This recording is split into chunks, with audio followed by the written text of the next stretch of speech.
Hey guys, good morning. So samahan niyo ako ngayong araw na to para magkabit ng panibagong accessories para kay Casper. So ito nga guys yung ikakabit natin na bagong accessories ni Casper. So ito nga pala ay yung skid plate from Skid Plate Manila. So dito natin siya ikakabit sa ilalim ng makina guys. So it serves as a protector para sa mga bato o kung ano man tumatalsik galing sa ilalim. So, meron nga pala itong 6 na screw na kailangan natin tanggalin para maikabit natin. So, first is aalisin muna natin itong cover na nakikita nyo and tsaka natin ikakabit ang skid plate. At ito nga pala ang gagamitin natin. So, shoutout to Inco.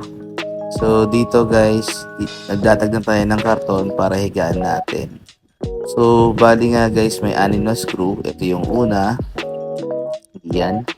And ito yung pangalawa, pangatlo, pang-apat, pang-lima, at lastly, pang-anim na screw na alisin natin. Ang gagamitin nga pala natin dito guys is 10mm na ratchet na size.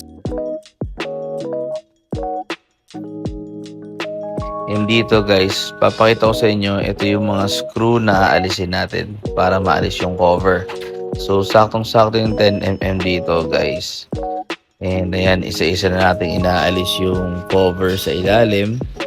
And ito nga pala yung ikakabit natin after, ang skid plate. So, dito guys, natanggal na natin yung cover sa ilalim. And ang next natin na gagawin dito is luwagan yung mga screw. So dito guys, makikita nyo, ito yung itsura pag walang cover. So ito naman guys, yung 4 na screw na aalisin natin para ikabit yung skid plate. So 4 yan guys, 1, 2, 3, and 4. So yan yung sa harap guys, okay? So, ito na nga guys, alisin na natin ngayon isa-isa yung screw para makabit na natin yung skid plate natin for Casper. So, bago ko nga pala makalimutan guys, so meron pa tayong 2 screw na kailangan luwagan para dyan naman sasabit yung likod na part ng skid plate natin. So, dito yan ikakabit guys. Yan. Saka, yan. So, dito nga pala guys, pumili tayo ng stainless screws tsaka additional washers na mas malalaki since yung stock na washers ay maliliit. At yun na nga, inabot pa tayo ng ulan guys. At tara guys, ikabit na natin to. Papakita ko sa inyo once tapos na at naikabit na natin ang ating skid plate. And there you go. So, naikabit na natin yung skid plate cover natin for Casper. Shoutout to Skid Plate Manila.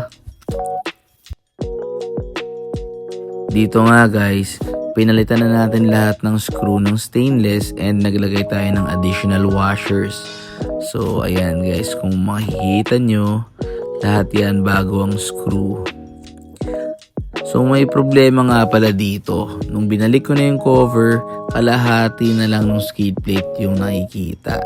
So, what we did dito is nag-cut tayo ng small portion ng cover para mapalabas natin yung skid plate. And ito na yung final result. Ayan. So, kung makikita nyo guys, yung cover is meron na siyang cut para lumabas yung skid plate and makita siya. So, ayan. Here's the final look. And thanks for watching. Shoutout to Skid Plate Manila.